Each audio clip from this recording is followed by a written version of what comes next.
Exam decoder के weekly current affair show में पिछले कुछ दिनों से मैंने वीडियो नहीं डाला है क्योंकि मैं घर पे था नहीं, इसलिए वीडियो डाल नहीं पाया हूँ। तो आज पुनः जो है वापस लौटते हैं अपने जो है वीकली करंट अफेयर पे, और जो हमने कहा वीकली रिवीजन होता है उसी पे बात करते हैं, ठीक है। तो ये आपका जो है वीकली रिवीजन करंट अफेयर होगा। तो चलिए पहले क्वेश्चन के साथ स्टार्ट करते हैं इस वीडियो को। वियतनाम के नए राष्ट्रपति कौन बने हैं? तो पहला क्वेश्चन हमारा, वियतनाम के नए राष्ट्रपति कौन बने हैं? तो जो वियतनाम के, देखिए जो सारा करंट अफेयर हमने कहा जो पिछले सप्ताह हमने आपको बताया है उसी में से हमने कहा, उसी का रिवीजन है ये, हमने कहा वीकली करंट अफेयर, ठीक है। तो वियतनाम के नए राष्ट्रपति कौन बनाए गए हैं? तो ये हमने बताया था आपको कि जो वियतनाम के नए राष्ट्रपति बनाए गए हैं ये कौन बना दिए गए हैं? तो ये बनाए गए हैं टू लेम। ये वियतनाम के नए राष्ट्रपति बन गए हैं, तस्वीर में देख सकते हैं, ये है आपके टू लेम, ठीक है। ये वियतनाम के नए राष्ट्रपति हुए हैं। अगला प्रश्न हमारा, दुनिया का सबसे महंगा पंख किस देश में नीलाम हुआ? तो ये जो दुनिया का सबसे महंगा पंख हमने कहा अभी हाल ही में नीलाम हुआ है 30 लाख का, ये हमने कहा छोटा सा पंख 30 लाख का नीलाम हुआ है। और ये किस देश में हमने कहा नीलाम हुआ है? तो ये हमने कहा नीलाम हुआ है आपके न्यूजीलैंड में। दुनिया का सबसे महंगा पंख है ये, और ये हमने कहा 30 लाख में इसकी नीलामी हुई न्यूजीलैंड के अंदर। भारत में किस देश को मलेरिया वैक्सीन, ये जो आप पंख देख रहे हैं हमने कहा एक हुइया पक्षी है, उसी का पंख है हुइया पक्षी, ठीक है। तो हमने कहा सबसे महंगा पंख न्यूजीलैंड के अंदर नीलाम हुआ हुइया पक्षी का। अगला महत्वपूर्ण क्वेश्चन हमारा, भारत में किस देश को मलेरिया वैक्सीन R21 निर्यात किया गया है? तो ये जो R21 का निर्यात किया गया अभी हाल ही में, तो ये हमने कहा अफ्रीका को निर्यात किया गया था। किसको? अफ्रीका को। ये मलेरिया का वैक्सीन है R21, ठीक है। ये हमने कहा किसका वैक्सीन है? मलेरिया का वैक्सीन है R21, और ये निर्यात किया गया अफ्रीका को। अगला महत्वपूर्ण क्वेश्चन हमारा, अमेरिका यूटा प्रांत के किस फोटो को फोटो ऑफ द ईयर चुना गया है? तो फोटो ऑफ द ईयर हमने कहा 2024 का फोटो ऑफ द ईयर जो चुना गया, किसको चुना गया है? ये चुना गया हमने कहा किसको? तो ये चुना गया है मिल्की वे को। ये आप तस्वीर में देख पा रहे होंगे, ये आपको दिखाई दे रहा है, ये है मिल्की वे, और इसको फोटो ऑफ द ईयर चुना गया है यूटा प्रांत में। यूटा प्रांत में हमने कहा इसकी तस्वीर ली गई थी।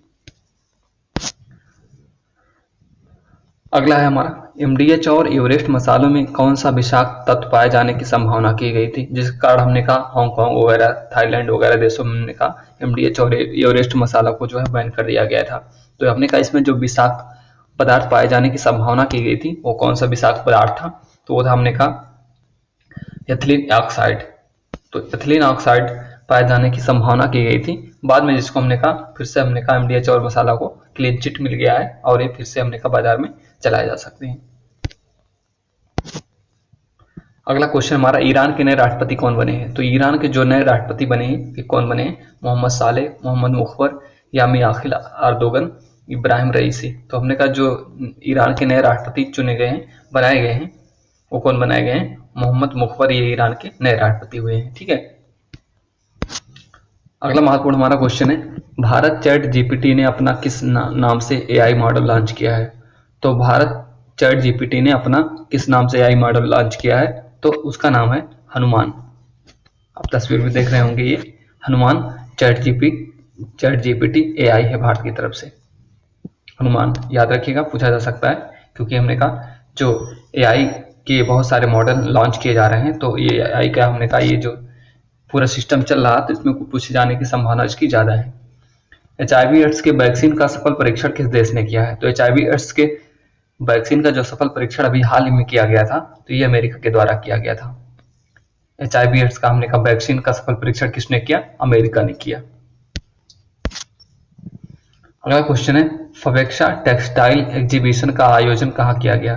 तो फबेक्सा टेक्सटाइल एग्जीबिशन, टेक्सटाइल हमने कहा जो कपड़े का एग्जीबिशन प्रदर्शनी किया गया है, ये कहाँ पर किया गया है? फबेक्सा जिसको कहा गया है, तो ये किया गया हमने कहा गांधीनगर के अंदर फबेक्सा टेक्सटाइल एग्जीबिशन का आयोजन किया गया अभी हाल ही में। दुनिया की सबसे ऊंची भौगोलिक वेधशाला कहाँ स्थापित की गई है? हमने कहा किसी ऊंचाई पर स्थित, सबसे ज्यादा ऊंचाई पर स्थित दुनिया की सबसे ऊंची भौगोलिक वेधशाला कहाँ पे स्थापित की गई? पराग्वे के अंदर, चिली के अंदर, तंजानिया के अंदर या अफ्रीका के अंदर? तो ये जो हमने कहा दुनिया की सबसे ऊंची भौगोलिक वेधशाला स्थापित की गई, ये आपके चिली के अंदर स्थापित की गई, ये हमने कहा भौगोलिक वेधशाला है चिली में। अगला है सबसे ज्यादा बार माउंट एवरेस्ट पर चढ़ने वाला शेरपा कौन है। तो सबसे ज्यादा माउंट एवरेस्ट पर चढ़ने वाला जो शेरपा बन गया है वो हमने कहा कामिरीता शेरपा।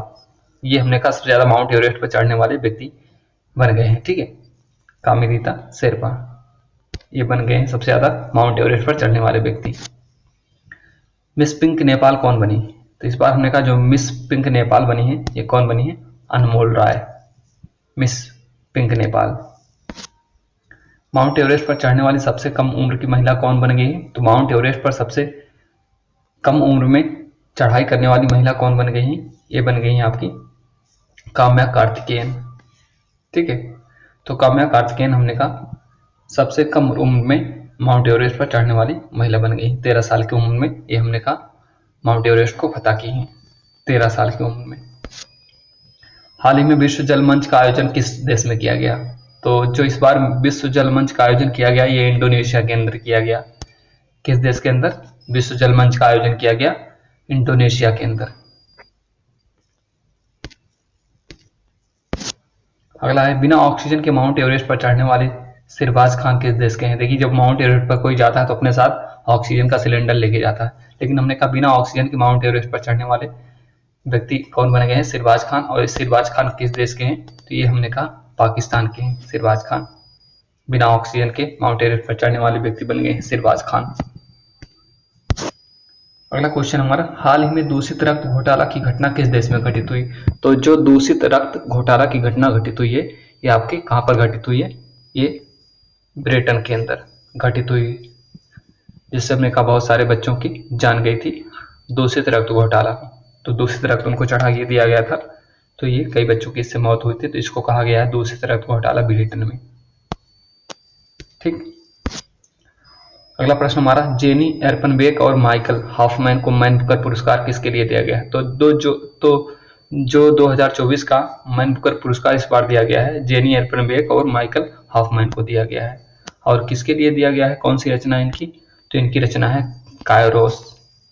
कायरोस जो रचना है जेनी एर्पनबेक की, हमने कहा जो अनुवादित की गई है माइकल हॉफमैन के द्वारा, उसको हमने कहा पुरस्कार दिया गया इस बार मैन बुकर पुरस्कार कायरोस। अगला प्रश्न, सबसे तीव्र और शक्तिशाली चैट जीपीटी 40 किसके द्वारा लॉन्च किया गया है। सबसे तीव्र और शक्तिशाली चैट जीपीटी 40 ये किसने लॉन्च किया है, ओपन एआई के द्वारा लॉन्च किया गया है सबसे शक्तिशाली चैट जीपीटी 40। ठीक है, अगला है ईशान प्रोजेक्ट का संबंध किससे है। तो ईशान प्रोजेक्ट का संबंध किससे है, one nation one air space से है। इसका संबंध है one nation one air space से, ईशान प्रोजेक्ट। अगला है भारत के पहले प्रीमियम फ्यूल XP100 की पहली खेप का निर्यात किस देश को किया गया है। तो भारत के पहले प्रीमियम फ्यूल XP100 हमने कहा जो फ्यूल है इसका पहली खेप का इसका निर्यात किया गया, श्रीलंका को किया गया। अगला है प्रिट्जर पुरस्कार 2024 किसे प्रदान किया गया। तो प्रिट्जर पुरस्कार 2024 जो प्रदान किया गया है ये किसको, रिकेन यामामोटो को। ये व्यक्ति हमने कहा रिकेन यामामोटो है, और हमने कहा रिकेन यामामोटो को प्रिट्जर पुरस्कार 2024 इस बार दिया गया है। ठीक है, बहुत पूछा था प्रिट्जर पुरस्कार के बारे में, तो इस बार 2024 में रिकेन यामामोटो को प्रदान किया गया है प्रिट्जर पुरस्कार। अगला, हाल ही में बंगाल की खाड़ी में कौन सा तूफान ने तबाही मचाई। तो हाल ही में जो बंगाल की खाड़ी में उठने वाला तूफान था, इसको जरूर याद रखिएगा कौन सा था, यास्मीन, रैमल, मिदली या चक्रवात। तो इस तूफान का नाम था रैमल, बंगाल की खाड़ी में उठने वाला तूफान रैमल। अगला है नॉर्वे स्पेन आयरलैंड ने किस देश की मान्यता दी है। तो नॉर्वे स्पेन आयरलैंड ने किस देश को देश की मान्यता दी है, किसे, गाजा पट्टी को, फिलिस्तीन को, हमास को या गुयाना को। तो ये जो फिलिस्तीन है इसको देश की मान्यता किसने किसने दी, नॉर्वे, स्पेन और आयरलैंड ने दी है। कांस फिल्म फेस्टिवल में बेस्ट एक्ट्रेस का खिताब जीतने वाली पहली भारतीय महिला कौन है। तो कांस फिल्म फेस्टिवल में बेस्ट एक्ट्रेस का खिताब जीतने वाली पहली भारतीय महिला कौन बन गई है, अनसुई सेन गुप्ता। तो अनसुईया सेन गुप्ता ये हमने कहा पहली भारतीय महिला बन गई है बेस्ट एक्ट्रेस का खिताब जीतने वाली कांस फिल्म फेस्टिवल में। ओके, अगला महत्वपूर्ण क्वेश्चन है हमारा, प्रोजेक्ट उद्भव का संबंध किससे है। तो प्रोजेक्ट उद्भव का जो संबंध हमने कहा किससे है? कृषि मंत्रालय से, भारतीय रिजर्व बैंक से, भारतीय सेना से, रक्षा मंत्रालय से। तो प्रोजेक्ट उद्भव का संबंध किससे है हमने कहा? तो इसका संबंध है भारतीय सेना से, प्रोजेक्ट उद्भव। 15 वर्ष की किसी एथलीट ने 133 किलोग्राम उठाकर विश्व रिकॉर्ड बनाकर इतिहास रख दिया। तो हमने कहा 15 वर्ष के किस एथलीट ने 133 किलोग्राम भार उठाकर विश्व रिकॉर्ड बना दिया है? रीना रॉय, प्रीति स्मिता, अमिल कौर, सुनिधि रॉय। तो ये हमने कहा प्रीति स्मिता, जिनके द्वारा हमने कहा विश्व रिकॉर्ड बना दिया गया है। 15 वर्षीय ही एथलीट और 133 किलोग्राम इन्होंने उठाया। मद्रास हाई कोर्ट के कार्यवाहक मुख्य न्यायाधीश कौन बनाए गए हैं? तो मद्रास हाई कोर्ट के कार्यवाहक जो न्यायाधीश बनाए गए वो आर महादेवन बनाए गए हैं, कार्यवाहक मुख्य न्यायाधीश मद्रास हाई कोर्ट के। कोरिया में आयोजित विश्व तीरंदाजी चैंपियनशिप में कंपाउंड टीम ने कौन सा पदक जीता है? तो कोरिया में जो आयोजित हुआ विश्व तीरंदाजी चैंपियनशिप, उसमें हमने कहा महिलाओं ने क्या जीता? गोल्ड जीता, स्वर्ण पदक जीता है कंपाउंड टीम ने। ठीक, तो हमने कहा ये वीकली करंट पे रिवीजन है आपका, जो हमने पिछले सप्ताह में सारे क्वेश्चन बताए थे उसी का रिवीजन है। ठीक है, इसलिए थोड़ा स्पीड में चल रहे हैं ताकि आपका पूरा कवर हो जाए कम समय में। अगला क्वेश्चन देखिएगा, विश्व प्रेस स्वतंत्रता सूचकांक 2024 में भारत की क्या रैंक है? तो विश्व प्रेस स्वतंत्रता सूचकांक में भारत की रैंक क्या है? तो जो भारत की रैंक है वो हमने कहा 159वीं रैंक है विश्व प्रेस स्वतंत्रता सूचकांक में। ठीक है, अगला हेनले पासपोर्ट इंडेक्स में भारत की रैंक क्या है? तो हेनले पासपोर्ट इंडेक्स में भारत की रैंक 84, ठीक है, 84, 84वां रैंक है। हेनले पासपोर्ट इंडेक्स में 84 रैंक है भारत का। दुनिया का सबसे व्यस्ततम हवाई अड्डा कौन सा है? तो दुनिया का जो सबसे व्यस्ततम हवाई अड्डा है वो हमने कहा कौन सा है? हमाद हवाई अड्डा दुनिया का सबसे व्यस्ततम हवाई अड्डा है। साइबर अपराध सूचकांक में भारत की रैंक क्या है? तो साइबर अपराध सूचकांक में, साइबर क्राइम में जो इंडेक्स होता है उसमें भारत की रैंक क्या है? साइबर क्राइम में, तो उसमें हमने कहा भारत की रैंक है 10वीं रैंक है। साइबर अपराध सूचकांक में भारत की रैंक 10वीं है। दुनिया का सबसे प्रदूषित शहर कौन सा है? तो दुनिया का जो सबसे प्रदूषित शहर है हमने कहा वो है काठमांडू, दिल्ली, ढाका या बीजिंग। तो दुनिया का सबसे प्रदूषित शहर है आपका काठमांडू, नेपाल की राजधानी काठमांडू सबसे प्रदूषित शहर है। अगला क्वेश्चन है, अंतर्राष्ट्रीय बौद्धिक संपदा सूचकांक में भारत की रैंक क्या है? तो अंतर्राष्ट्रीय बौद्धिक संपदा सूचकांक में भारत की रैंक 42वीं है। अंतर्राष्ट्रीय बौद्धिक संपदा सूचकांक में कौन सी रैंक है? 42वीं रैंक है अंतर्राष्ट्रीय बौद्धिक संपदा सूचकांक में। ठीक है, 42वीं रैंक है अंतर्राष्ट्रीय बौद्धिक संपदा सूचकांक में। सौर ऊर्जा उत्पादन में भारत की रैंक क्या है? तो सौर ऊर्जा उत्पादन में भारत की रैंक 3री है। सौर ऊर्जा उत्पादन के मामले में भारत की रैंक क्या है? 3री रैंक है। भ्रष्टाचार बोध सूचकांक में भारत की रैंक क्या है? क्राइम इंडेक्स में। तो भ्रष्टाचार बोध सूचकांक में भारत की रैंक 93 है। 93वीं रैंक है भारत की भ्रष्टाचार बोध सूचकांक में। कितने भ्रष्ट हम हैं ये दिखाता है इंडेक्स, तो 93 नंबर के रैंक पर आते हैं हम। अंतर्राष्ट्रीय भुखमरी सूचकांक में भारत की क्या रैंक है? तो अंतर्राष्ट्रीय भुखमरी सूचकांक में हंगरी इंडेक्स में भारत की क्या रैंक है? तो 111वीं रैंक है हंगरी इंडेक्स में, 111वीं रैंक है अंतर्राष्ट्रीय भुखमरी सूचकांक में भारत की वर्तमान टाइम में। ठीक है, जलवायु परिवर्तन सूचकांक में भारत की रैंक क्या है? तो जलवायु परिवर्तन सूचकांक में भारत की जो रैंक हमने कहा कौन सी है? 7वीं, 11वीं, 9वीं या 10वीं। तो जलवायु परिवर्तन सूचकांक में भारत की रैंक है आपकी वो है 10वीं रैंक। अगला है वैश्विक प्रतिस्पर्धा सूचकांक में भारत की रैंक क्या है? तो वैश्विक प्रतिस्पर्धा जिसको हम वर्ल्ड कंपटीशन कहते हैं, ठीक है, वर्ल्ड कंपटीशन इंडेक्स। तो वर्ल्ड कंपटीशन इंडेक्स में भारत की रैंक क्या है? तो 40वीं रैंक है वैश्विक प्रतिस्पर्धा सूचकांक में। अगला है विश्व खुशहाली सूचकांक में भारत की रैंक क्या है? वर्ल्ड हैप्पीनेस इंडेक्स जो होता है तो हम कितने खुशहाल हैं ये दिखाता है इंडेक्स। तो विश्व खुशहाली इंडेक्स में भारत की रैंक क्या है? 126वीं रैंक है। ओके, ऑप्शन सी 126वां rank. Global fire power index में भारत की रैंक क्या है? ग्लोबल फायर पावर इंडेक्स में भारत की रैंक चौथी रैंक है।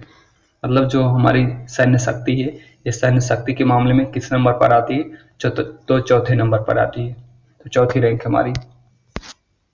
कौन सा देश भ्रष्टाचार बौद्ध सूचकांक में शीर्ष पर है? तो भ्रष्टाचार बौद्ध सूचकांक में शीर्ष पर डेनमार्क है। तो डेनमार्क में हमने कहा भ्रष्टाचार सबसे कम है। मॉर्निंग कंसल्ट द्वारा जारी रिपोर्ट के अनुसार दुनिया के सबसे लोकप्रिय नेता कौन है? तो दुनिया के जो सबसे लोकप्रिय नेता हैं वो हमने कहा नरेंद्र मोदी। मॉर्निंग कंसल्ट द्वारा जारी रिपोर्ट के अनुसार। वैश्विक यूनिकॉर्न रैंकिंग में भारत की रैंक क्या है? वैश्विक यूनिकॉर्न में हमने कहा भारत की रैंक तीसरी है, तीसरा रैंक है। यूनिकॉर्न जो हमने कहा कंपनियां होती हैं, तो यूनिकॉर्न कंपनियों के मामले में भारत में हमने कहा भारत तीसरे रैंक पर है। किस देश में सबसे ज्यादा कंपनियां हैं? तो भारत उस मामले में हमने कहा तीसरे नंबर पर है। वैश्विक भूख सूचकांक में शीर्ष स्थान पर कौन है? तो वैश्विक भूख सूचकांक में हमने कहा शीर्ष स्थान पर आपका बेलारूस है। वैश्विक भूख सूचकांक में, हंगर इंडेक्स में टॉप पर बेलारूस है। जेंडर गैप इंडेक्स में भारत की रैंक क्या है? तो जेंडर गैप इंडेक्स में भारत की रैंक हमने कहा कौन सी है? 127वीं है, 127वीं जेंडर गैप इंडेक्स में। ठीक है। लैंगिक असमानता सूचकांक जो होता है, फोर्ब्स द्वारा जारी विश्व रैंकिंग की सूची में भारत के मुकेश अंबानी अरबपतियों में कौन से स्थान पर है? तो मुकेश अंबानी हमने कहा ये 9वें स्थान पर है। फोर्ब्स द्वारा जो जारी किया गया है अरबपतियों की लिस्ट, उसमें हमने कहा उस लिस्ट में 9वें नंबर पर आते हैं आपके मुकेश अंबानी। टाटा आईपीएल 2024 की विजेता कौन टीम बनी? तो टाटा आईपीएल 2024 की विजेता आप जानते हैं कौन बनी है? तो ये बनी है आपकी Kolkata night Riders.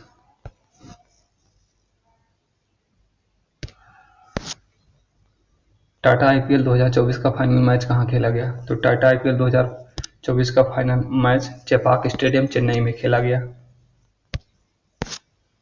Tata IPL 2024 में पर्पल कैप की विजेता कौन बने? तो पर्पल कैप हमने कहा जो सबसे ज्यादा विकेट लेता है उसको दिया जाता है। तो हर्षल पटेल हमने कहा पर्पल कैप के विजेता हैं इस बार 2024 के आईपीएल में। टाटा आईपीएल 2024 में ऑरेंज कैप की विजेता कौन है? जो सबसे ज्यादा रन बनाता है उसको हमने कहा ऑरेंज कैप प्रदान किया जाता है, और सबसे ज्यादा रन बनाने वाले खिलाड़ी विराट कोहली, इनको ऑरेंज कैप प्रदान किया गया है। टाटा आईपीएल 2024 में emerging player of the tournament कौन बने? तो इमर्जिंग प्लेयर हमने कहा जो नया खिलाड़ी, उभरता हुआ खिलाड़ी होता है उसको emerging player of the tournament कहा जाता है। तो इस बार हमने कहा नीतीश रेड्डी हमने कहा ये बने हैं आपके emerging player of the year, उभरते हुए खिलाड़ी। टाटा आईपीएल 2024 में most valuable player of the tournament कौन बना है? तो मोस्ट वैल्यूएबल प्लेयर हमने कहा जो सभी फॉर्मेट में, सभी फॉर्म में अच्छा करे, बॉलिंग में भी, बैटिंग में भी, फील्डिंग में भी, उसको कहा जाता है मोस्ट वैल्यूएबल प्लेयर। तो ये बने हैं आपके सुनील नरेन। अगला क्वेश्चन हमारा, टाटा आईपीएल 2024 में सबसे बड़ा स्कोर किस टीम ने बनाया? तो जो टाटा आईपीएल इस बार 2024 में सबसे बड़ा स्कोर बनाने वाली टीम कौन है? तो है आपकी सनराइजर हैदराबाद। टाटा आईपीएल 2024 में सबसे महंगे खिलाड़ी कौन हुए हैं? तो टाटा आईपीएल 2024 में जो सबसे महंगे खिलाड़ी नीलामी में बिके थे वो मिचेल स्टार्क थे, है ना। मिचेल स्टार्क सबसे महंगे खिलाड़ी इस बार इस सीजन में 2024 में बने हैं। ठीक है, तो हमने कहा ये जो हमने कहा पिछले सप्ताह का वीकली करंट अफेयर रिवीजन था जिसको हमने अच्छे से रिवाइज किया है। तो हमने कहा इसी तरह से हमने कहा करंट अफेयर पाने के लिए आप एग्जाम डिकोडर को सब्सक्राइब कर लीजिए, बाकी इसको लाइक और शेयर भी करते रहिए। ठीक है, तो इसको लाइक और शेयर भी करते रहिए ताकि हमने कहा जो सारे परीक्षार्थी हैं, जो सारे विद्यार्थी हैं, लाभ उठा सके इस वीडियो से। ठीक, तो ये आपका वीकली करंट अफेयर रिवीजन था। अब कल से जो है हमने कहा डेली करंट अफेयर आपका चलेगा। ठीक है, okay, thank you very much.